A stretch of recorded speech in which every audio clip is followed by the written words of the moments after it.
Estamos aqui iniciando mais um encontro, depois de uma temporada aqui sem aparecer com nossas lives. Hoje eu tenho um convidado muito especial, estou muito feliz da gente ter aqui esse nosso encontro hoje com o Baba Mário Filho, para falar então do que a gente vem divulgando, a religião Tupinambá, do que se trata isso, né? Baseado em que a gente está abordando isso. E eu chamo isso, eu acho que ao falar desse assunto, a gente se aproxima um pouco do que seria a tal da raiz da Umbanda, né? Existe essa raiz da Umbanda.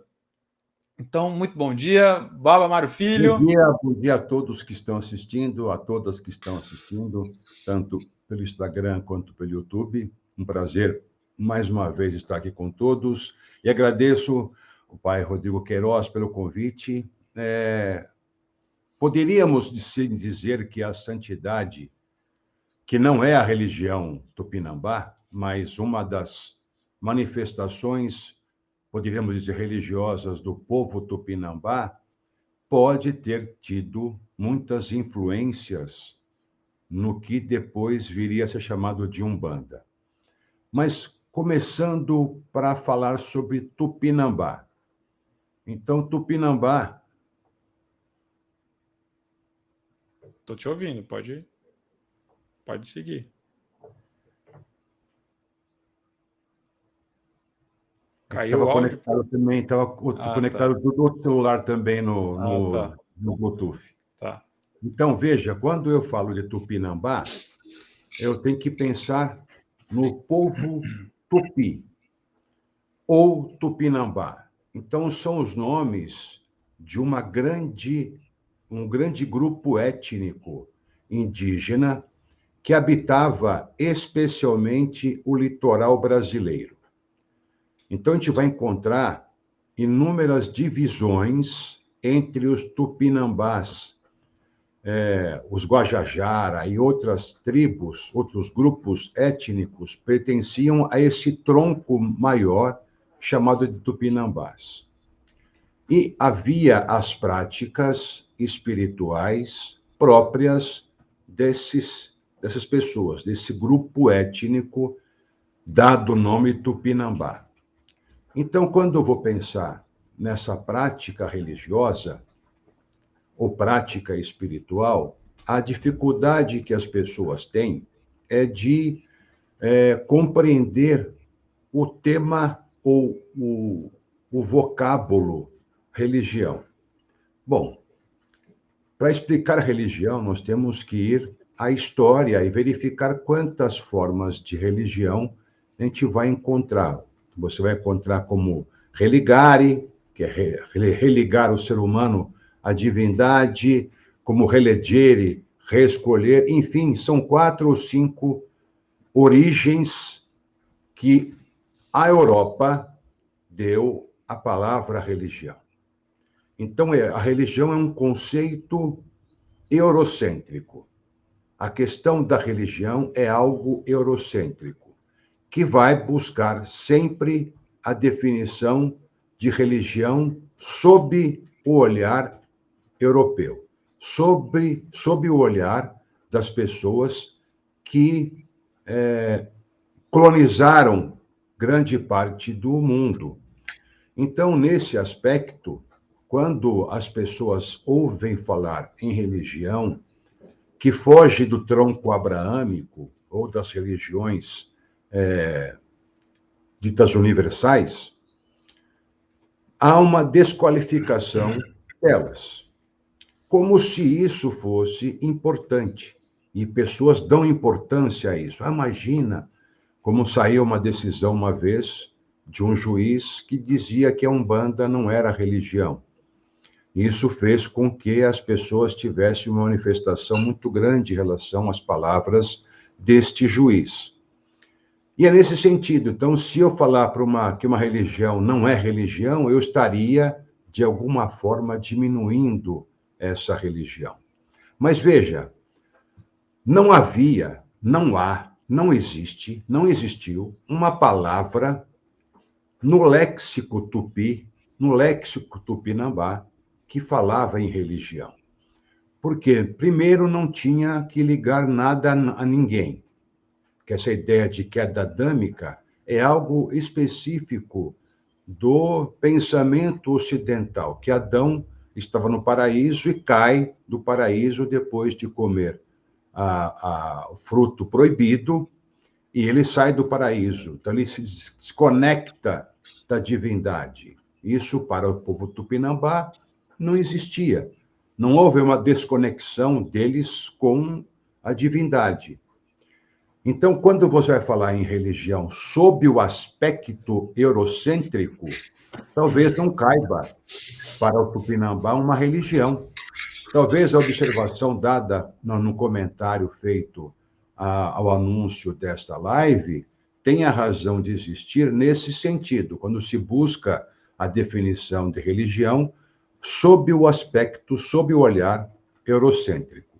No entanto, conforme eu escrevi no meu livro O que é Religião Afro-Brasileira, eu vou falar sobre a incapacidade que o vocábulo religião, segundo o pensamento eurocêntrico, tem de definir as práticas espirituais dos povos não ocidentais. Então, por quê? A palavra religião não consegue abarcar todos os significados que a prática espiritual desses outros povos não europeus possuem. Então, você vai ter variadas significações para uma população específica que o vocábulo religião não consegue dar conta. E isso é apontado não só por mim no meu livro, mas por vários estudiosos que apontam a dificuldade que a palavra religião tem em abarcar práticas espirituais não eurocêntricas. Então, pois em conversa com o professor Wagner Gonçalves, né, que é um grande antropólogo e está aqui também no nosso grupo de docentes da Ubuntu, ele diz isso, né? Tanto é que o nosso curso ele passa a ter o nome. Inicialmente era para ser Teologia Afro-Brasileira, né? Aí ele diz: olha, teologia não dá conta, né? A palavra teologia também não dá conta, porque isso é uma forma eurocêntrica de pensar Deus, né? Então a gente tem que abarcar a ideia de cosmologia e cultura. E aí que passa então a ter o nome Teologia, Cosmologia e Cultura Brasileira, porque aí sim, ao falar das religiões afro-indígenas, a gente tem que entender a cosmovisão deles, né? Olhar a partir de uma cosmovisão que nem o conceito de teologia é o suficiente. E aí a própria ideia de religião, né? Porque é um negócio que não está no intelecto, né? Pai, faz sentido dizer isso? Tá no transbordo do sujeito de existir a natureza que ele vive também, né? Sim, com certeza. Então, nesse aspecto, poderia-se haver uma pergunta, mas religião tupinambá, sob a visão eurocêntrica, não é possível dizermos que existiria uma religião tupinambá. Mas, mesmo assim, pessoas vão criticar. Quando, por exemplo, eu, Mário, falo que a Umbanda não é religião para mim, para o Mário, não é religião, eu vou encontrar diversas pessoas que farão o contrário do que eu falo.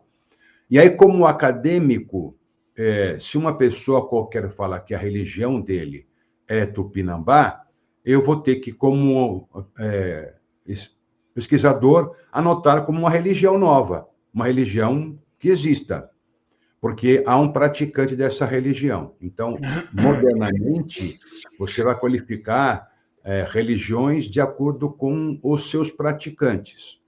Então, dessa forma, eu posso dizer, se houver alguém que fale, eu pratico a religião tupinambá, a crença tupinambá, então eu tenho essa crença. Mas, partindo agora da ideia da religião tupinambá, e quando ela se transforma na santidade ou nas santidades, é necessário, primeiro, que nós façamos uma leitura da prática espiritual que existia entre os tupinambás. Então, para que a gente possa ter uma noção sobre isso. Então, primeiro ser que existe na tradição tupinambá, se chama Monã. Monã é o primeiro de uma série de heróis civilizador. Então, para os tupinambás, esses seres especiais não eram simplesmente deuses sob o olhar, mais uma vez, eurocêntrico, mas eles tinham tantas atribuições que não era só uma divindade, porque ele andava com as pessoas, tinha contato com os seres humanos, não vivia no lugar do Deus em separação com o lugar dos homens. Então, para eles, esse Monã, ele é o criador das coisas, mas nem de todas as coisas. Ele não criou, por exemplo, a chuva. E a chuva vai ser colocada como um dos motivos que a Terra foi destruída pelo dilúvio, quando teve uma briga entre dois irmãos, filhos do filho de Monã. Então, existe uma cosmogonia, uma escatologia própria dos tupinambás, que nós vamos ver se essa escatologia e essa cosmogonia ela é própria desses povos ou elas tiveram a influência dos colonizadores quando começam a chegar no Brasil no século XVI. Pelo mesmo modo, nós temos que pensar que as pessoas que registraram as práticas espirituais dos tupinambás, em sua maioria, eram religiosos. Ou eram da Igreja Católica, ou eram protestantes. Então, todo o escrito que eles faziam estava, de alguma forma, comprometido pelo pensamento cristão. E há sempre uma forma de tentar fazer analogias entre a prática religiosa tupinambá e a prática cristã. Então, você vai encontrar várias intersecções entre as histórias que se contam sobre esses heróis civilizadores da teogonia tupinambá.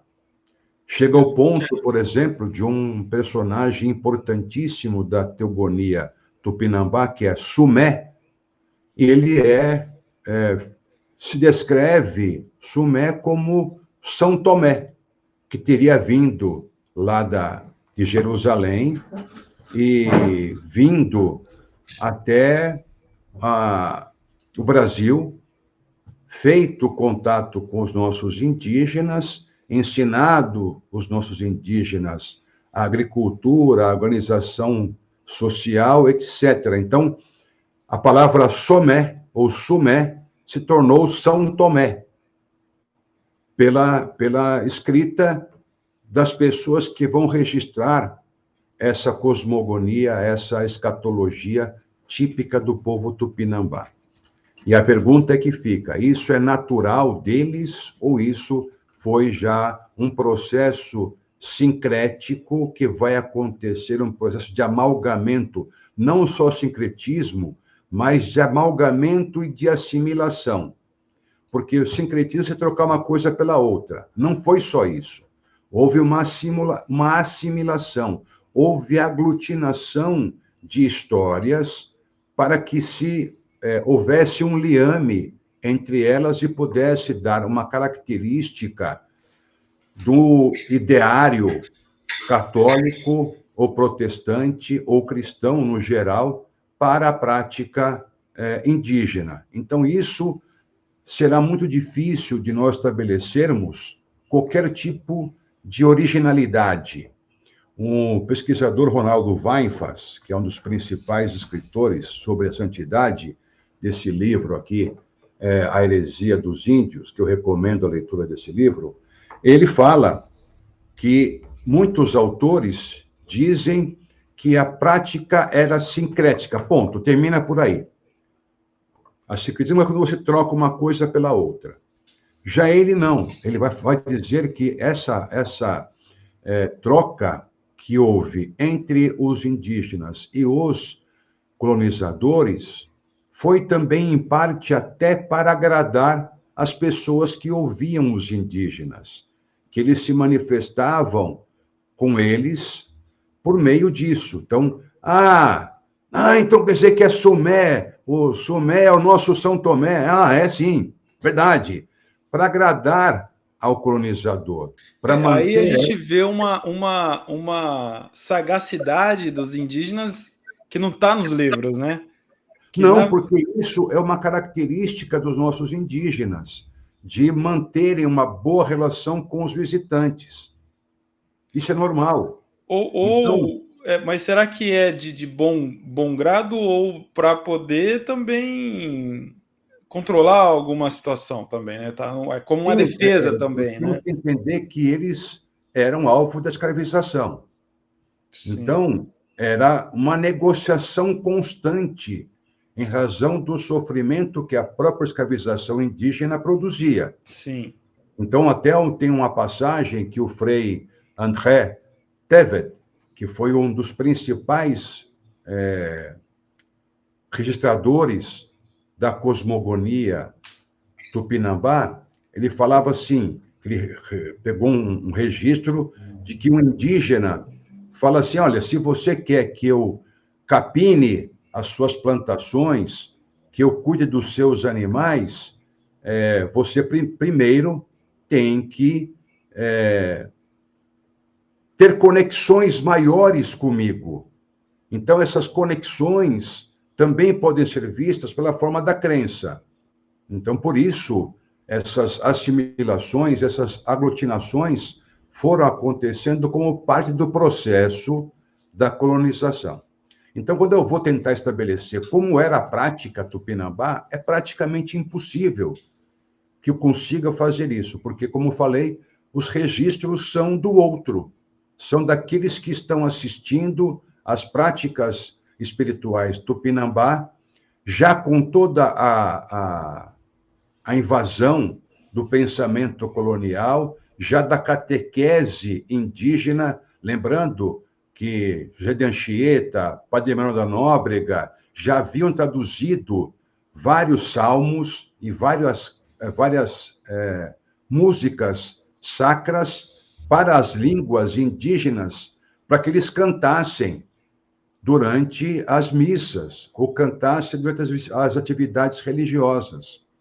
E visando também que os indígenas tupinambás e todos os demais indígenas abandonassem a sua prática, abandonassem aquilo que faziam. Então, a santidade vai ser, já no século XVI, final do século XVI, vai ser já uma reação a isso. Então, eu vou utilizar dos pensamentos eurocêntricos, dos ideários católicos, dos ideários protestantes, para montar uma prática utilizando os mesmos moldes do catolicismo.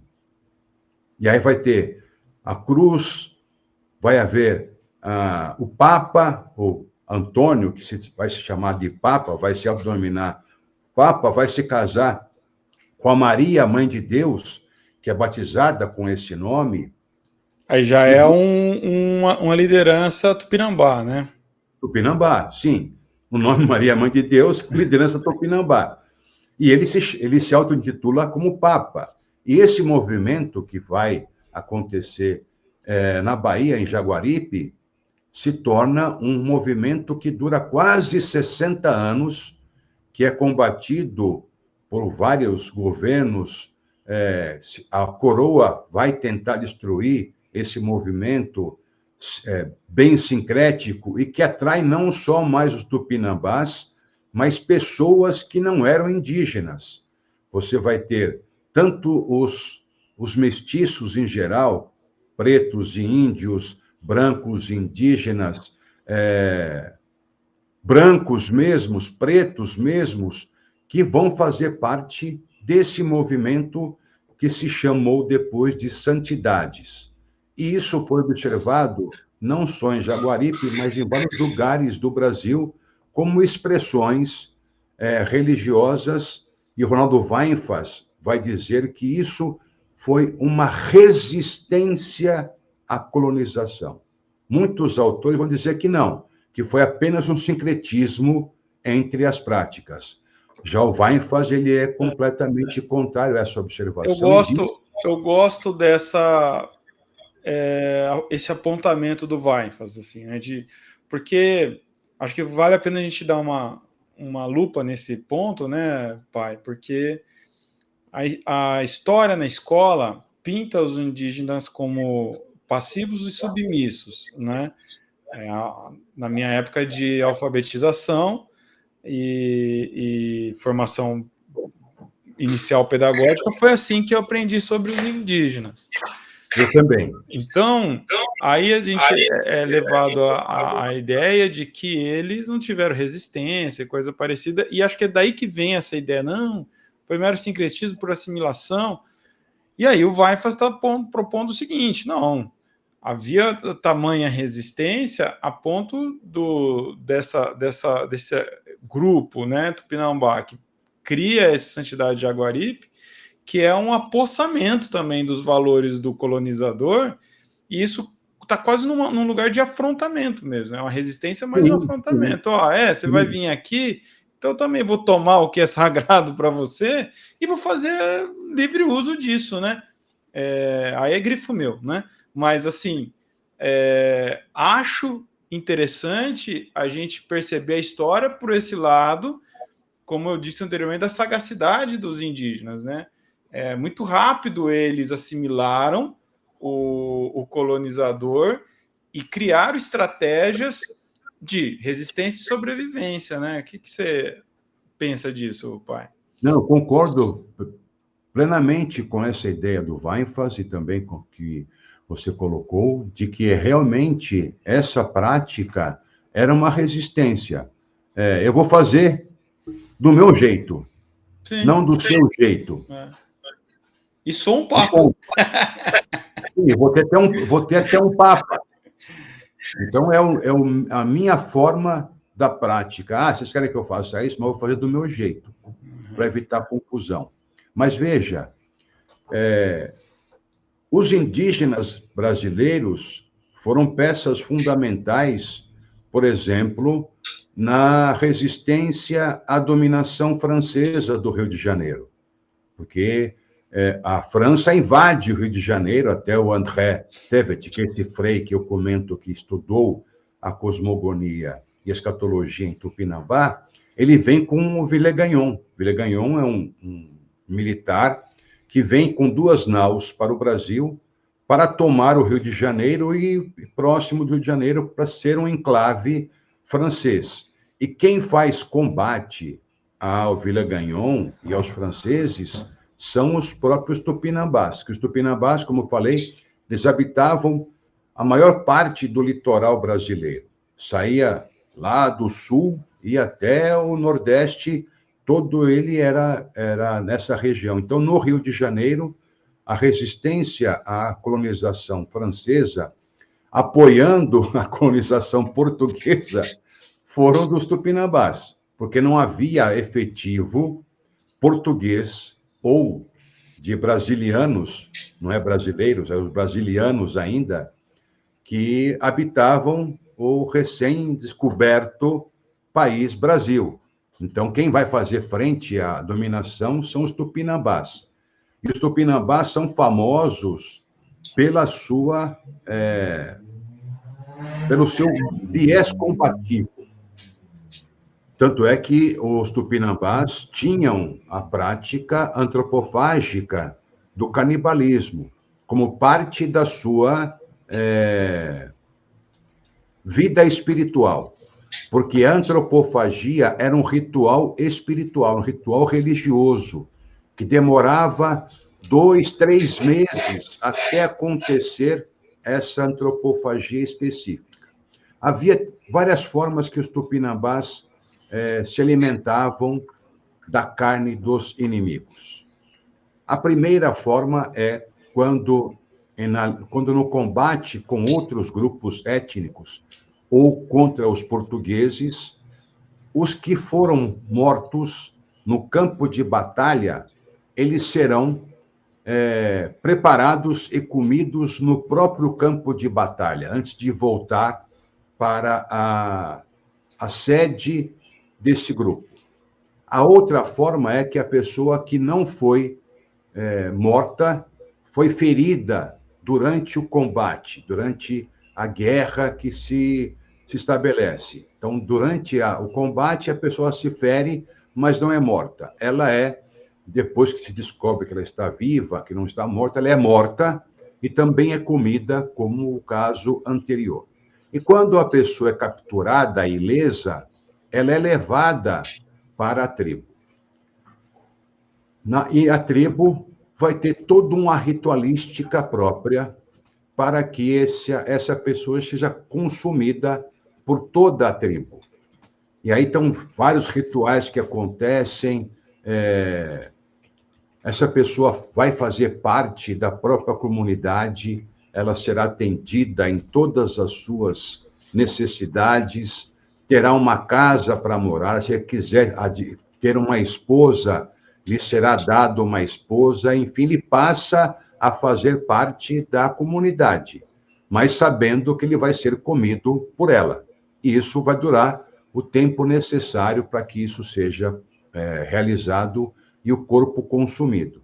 E quando isso acontece, não só aquele grupo específico vai se alimentar, mas também há outros grupos no entorno que também são convidados para participar desse festim, para que se possa se alimentar do corpo de um guerreiro e adquirir, então, os poderes que esse guerreiro tinha. Essa é a forma, o que se espera quando se consome a carne de alguém. Então, os tupinambás, eles já saíam prontos para fazer o máximo possível de capturados, para que pudesse se alimentar deles. Mas, volto a dizer, não era uma prática alimentar, era uma prática espiritual, porque eles achavam que comendo a carne dos seus inimigos, eles teriam os poderes dos seus inimigos. Mais ou menos como se faz hoje com a comunhão, né? Quando você come o corpo e o sangue de Cristo na comunhão católica. O princípio é o mesmo, que você terá dentro de você o corpo e o sangue de Cristo. Então, essa ideia também existe na ideia do povo tupinambá. Então, veja, eles não eram como se tenta pintar para nós, desde do curso básico, que eram submissos, que eram coitadinhos, que se colocaram para serem escravizados, que eram tão fracotes que preferiram buscar os pretos da África, que eram mais fortes, do que manter os indígenas em cativeiro. Não, a história ela vai contar parte dela, a história oficial. Por que os indígenas foram trocados pelos africanos? Porque os indígenas viviam em guerra contra os colonizadores. Eles conheciam o terreno, conheciam a vegetação, conheciam as táticas de combate para combate em selva, em locais inóspitos, o que os colonizadores não tinham esse conhecimento. Quando eu trago alguém da África, ele não conhece o terreno, não conhece as plantas que existem naquele terreno para se curar, por exemplo, não conhece nada daquela forma. Então, vai ser mais difícil. Mesmo assim, houve várias rebeliões de escravizados pretos, assim como várias rebeliões também aconteceram de escravizados indígenas. Mas isso era muito pesaroso para as missões de captura dos bandeirantes, que saíam pelo Brasil afora para capturar o máximo possível de indígenas.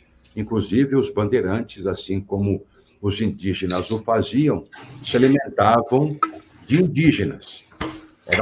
Só que para o bandeirante era parte da sua cadeia alimentar comer os indígenas. Eles davam preferência às crianças de até 1 ano de idade, que diziam que eram mais saborosas e a carne era mais macia, com pouca gordura.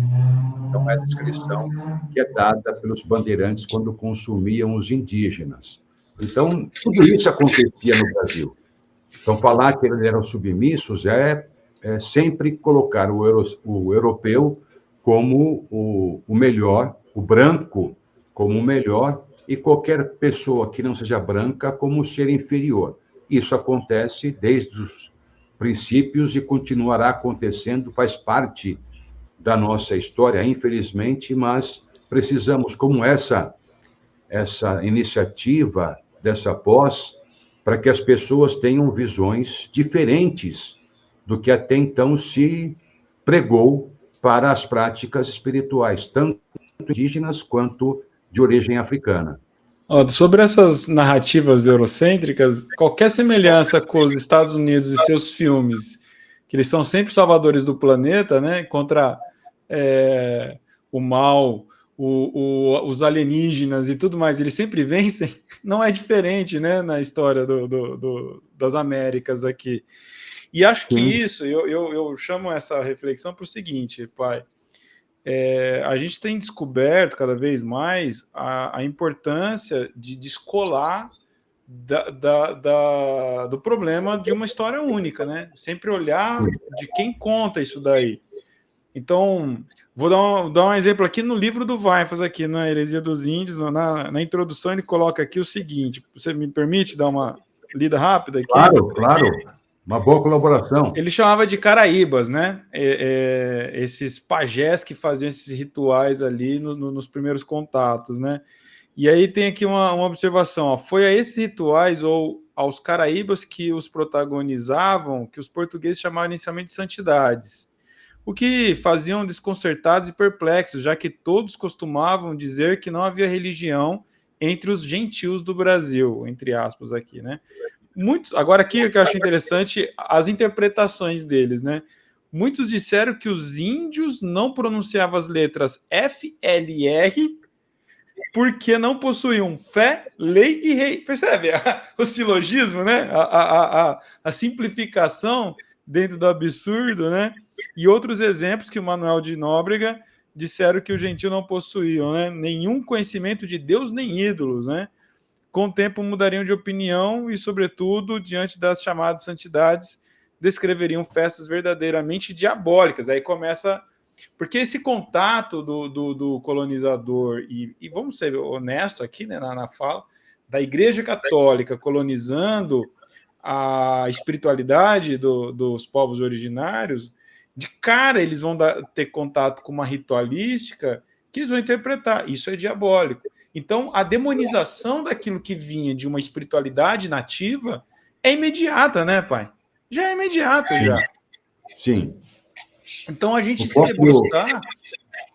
debruçar sobre essas questões é reaprender a história, né? Mas está aí, tem muito material registrado. Mas agora é interessante saber o seguinte, e o Weifers fala aqui também, muito desses saberes... há algumas décadas atrás começaram a vir à luz dos pesquisadores. Por quê? Porque são arquivos que estavam fechados na biblioteca secreta da Santa Inquisição.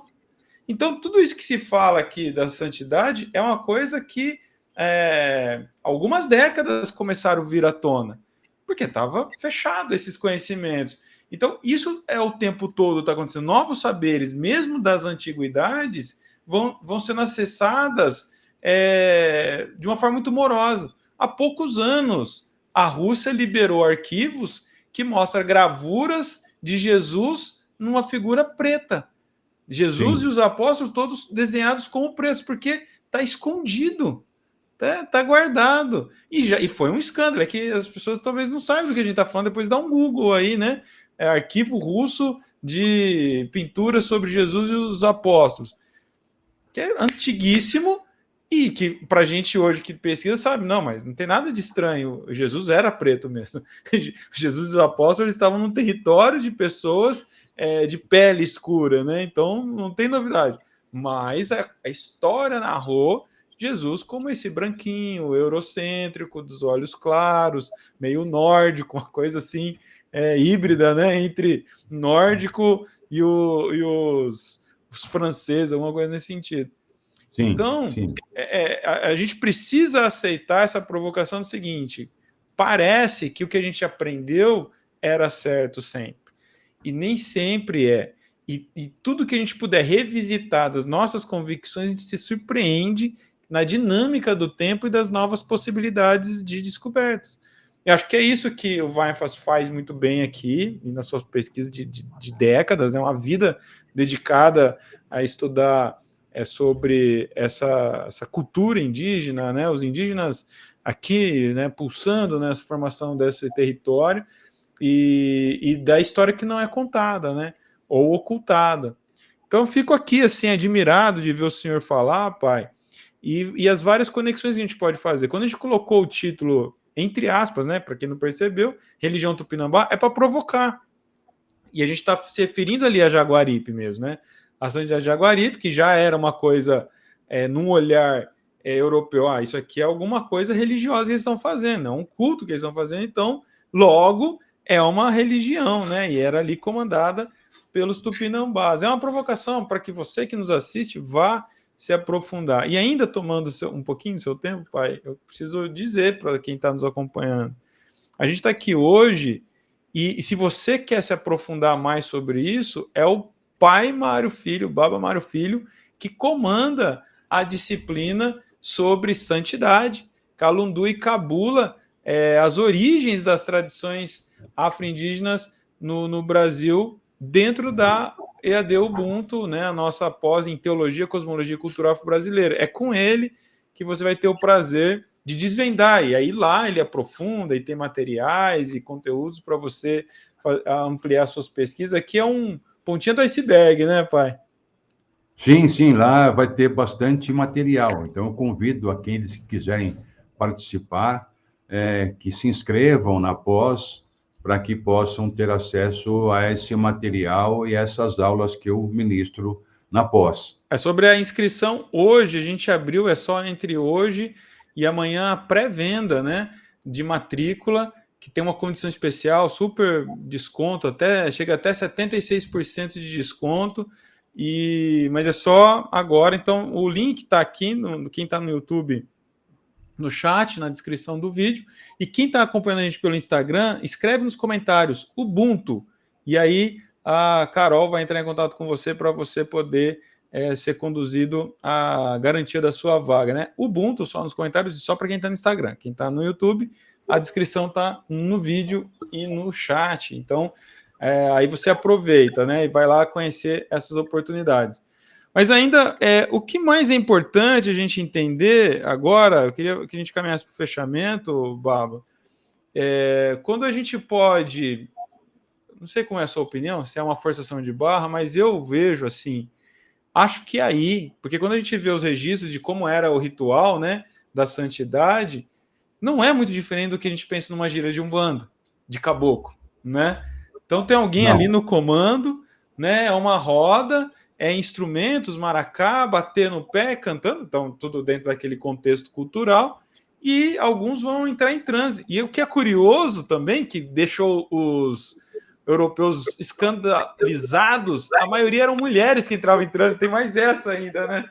Essa informação, né? E aí isso, caramba, mulher num lugar de destaque, a mulher num lugar de importância, né? Olha quanta coisa que a gente tem que descobrir, né? Disso daí tudo também, né? Então, quando eu olho assim, faço um olhar meio romantizado, falo, puta, isso me dá pistas de influências do que vai acontecer séculos depois no que a gente vai chamar de Umbanda.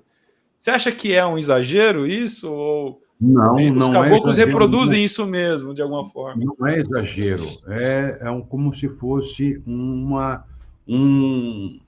liame, uma continuidade entre as situações. Porque também nós não podemos olhar o mundo espiritual como algo estanque. Então, isso vai se somar umas às outras para que haja realmente uma continuidade entre as práticas. E umas vão se complementando às outras. Então, nessa hora em que a santidade ela se estabelece e quando o fetiche, né, quando o símbolo que vai ficar dentro da casa de oração, da casa de reza, que tem algumas características de uma igreja católica, mas vai ter lá dentro uma imagem que vai ser, de alguma forma, representativa daquela prática.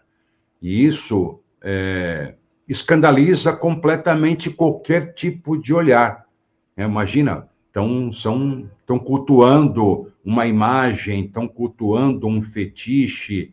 E, além disso, a santidade fez com que vários indígenas abandonassem ou destruíssem fazendas. Porque a ideia que eles tinham é que a vinda dos colonizadores que estava fazendo com que a terra sem males não se aproximasse, porque é uma ideia tupinambá, não só tupinambá, mas de outras etnias indígenas, que haveria uma terra sem males. E que esse Papa, o Papa Antônio, que vai se destacar como chefe da santidade de Jaguaripe, ele vai dizer que, por meio da prática da santidade, se alcançará a terra sem males. E isso é a grande propaganda que eles vão fazer. Então, a destruição de fazendas, a morte de animais, para que os colonizadores possam sair da colônia. Não acontece, logicamente, o movimento ele é perseguido e quase que desaparece por completo no século XVII. Mas ele vai emendar com a cabula, com o calundu. Ele emenda com o calundu já com as trocas que existiam entre os bantus e os indígenas em várias ocasiões diferentes. Então, isso vai se perpetuar no calundu. Então, acabou a santidade? Acabou da forma como ela era, mas ela deu a parte ela se transforma, né? Aí o calundu é o afro-indígena acontecendo mesmo, né? Sim, com certeza. Até o uso da penagem é uma penagem brasileira, os cocares que se usam são cocares brasileiros. Não havia ainda esses cocares americanos que eles hoje usam na Umbanda, que não sei por que vão utilizar esses cocares norte-americanos para caracterizar o caboclo brasileiro. Mas no calundu há uma figura pintada da época que mostra uma pessoa preta dirigindo o trabalho com o cocar típico indígena na cabeça. Luiz, tá fácil aí aquela gravura do Wagner Zacarias? Aí a gente já mostra. Mas enquanto o Luiz prepara, olha aqui que interessante essa gravura, né? Também ilustrando o ritual. Para quem está no Instagram, estou mostrando aqui. Dá uma olhadinha que eu já vou explicar para vocês. Eu estou com o retorno errado, espera aí. Então, ó, os indígenas em roda, o seu maracá batendo no pé e outros ali com cachimbo, uso do tabaco. Então, qualquer semelhança não é mera coincidência. O maracá, não é. A ritualística circular, o uso do tabaco, então o tabaco, que é a erva nacional brasileira sagrada, importantíssima para indução ao trânsito. Tem registro aqui que eles faziam um chá de tabaco tão concentrado que levava a pessoa ao transe catatônico, né? Um arrebatamento, ficava lá travado, né? Me lembrei da Jurema, né? A bebida, né? Que a pessoa tomba na Jurema ali, porque o efeito é profundo, né? Como a ayahuasca também, o uso da ayahuasca ou da mescalina para o mexicano. Então, também o uso de enteógenos também é parte da própria cultura indígena, que também, mais uma vez, vai escandalizar os europeus que enchiam a cara de aguardente, de cauim, enchia a cara de qualquer tipo de bebida que pudesse ser tomada, mas criticavam o uso de bebidas pelos indígenas. E O concluindo, olhar. vamos mostrar aqui a imagem do Calundu. É isso aí, né, que você está falando, né, Sim. Pablo? Aqui ele com cocara aqui no meio, se todo mundo consegue. E tem uma Não, branca aí no meio, né? E tem pretos e tem uma branca. Muito porque o Calundu interessante. já vai ter a participação de pessoas brancas, como também teve na Santidade a mesma coisa. E é o que eles estão vendo, né? Ele está retratando aí algo que está sendo visto ali no dia a dia, Sim, né? sim, É com muito certeza. interessante. É isso. Baba, eu quero agradecer imensamente mais uma vez a sua participação e a sua contribuição aqui para a nossa comunidade de alunos e interessados.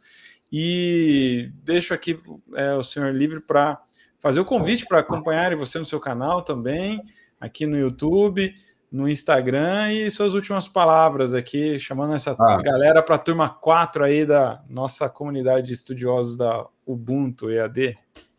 Mais uma vez, eu agradeço o convite, agradeço a deferência por me convidarem, tanto para participar do corpo docente, como também como uma pessoa que discute sobre as práticas religiosas brasileiras.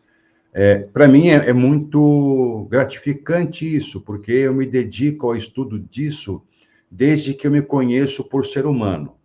Então, é parte da minha vida estudar sobre isso, discutir sobre isso. E quando eu descubro algo novo, entre aspas também, porque é novo porque eu não sabia, mas existia já, Sim, eu mudo facilmente de opinião. Sim. Então, uma coisa que eu tenho certeza é que eu vou mudar de opinião e a outra é que eu vou morrer. Então, são duas coisas que eu vou ter, que certeza eu vou ter na minha vida. Ou vou mudar de opinião ou vou morrer.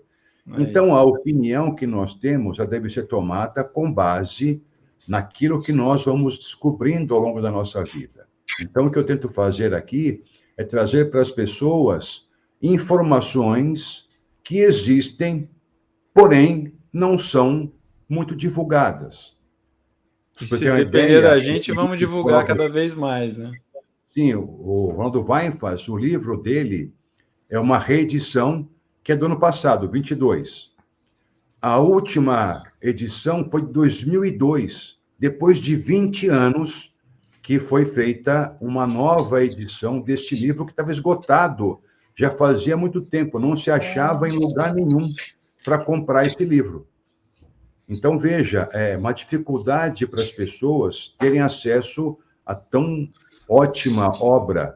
E, além do que ele escreveu, ele coloca inúmeras referências bibliográficas para que a pessoa possa se aprofundar em outros autores e possa conhecer outras visões também, para aumentar o cabedal de conhecimento das pessoas. E um texto gostoso. É uma pesquisa, mas é um texto muito gostoso. Sim. Todo mundo vai conseguir acompanhar legal.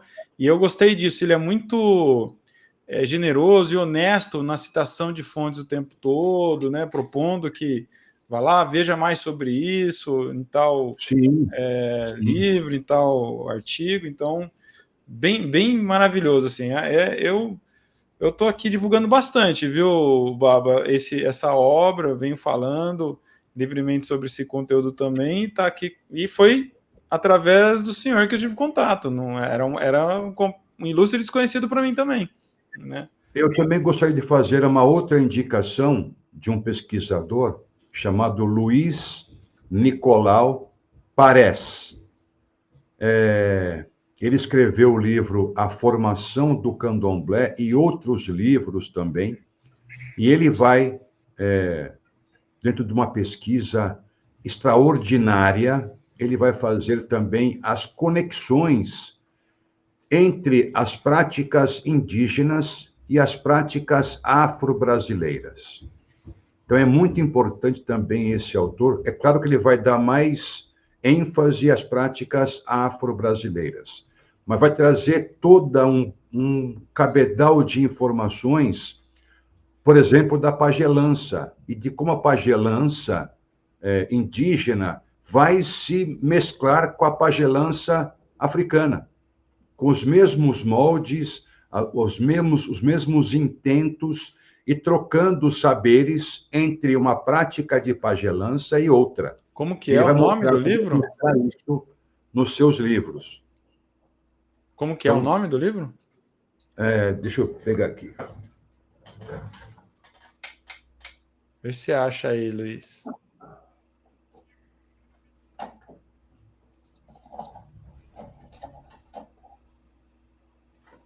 Luiz Nicolau Pérez, a formação do candomblé. Parece. Então tem o que eu Parece, posso indicar já agora, esse livro aqui, A Formação do Candomblé, acho que dá para ver. História e Ritual da Nação Jeje na Bahia.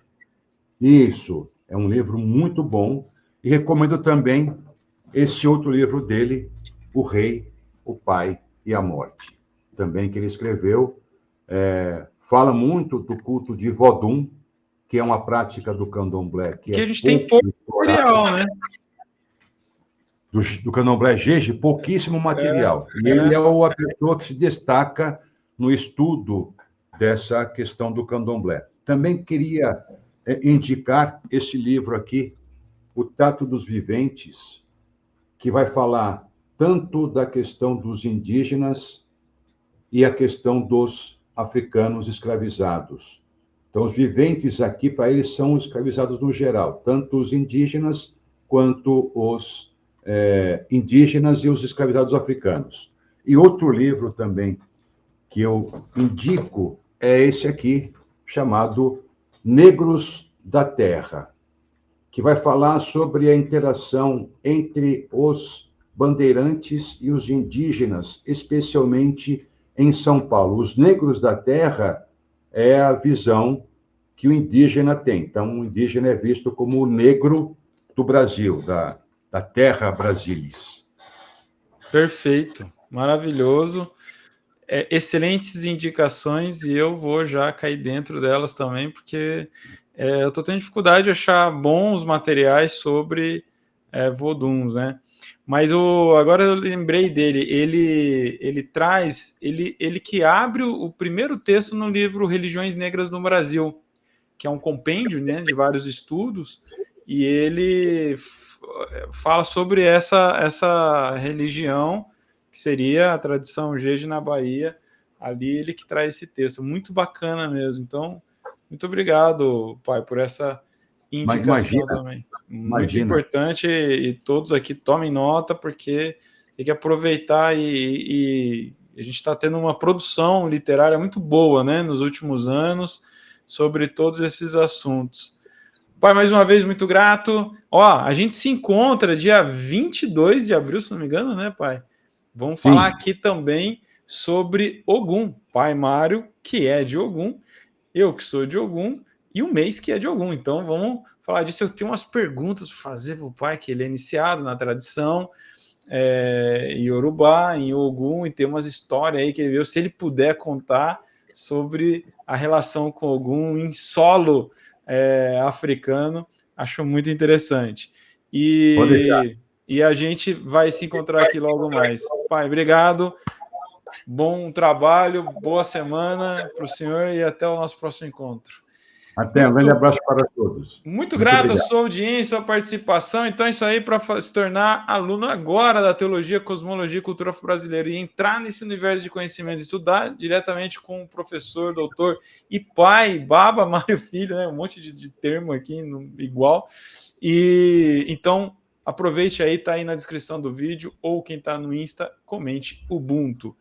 Beijo grande e tchau!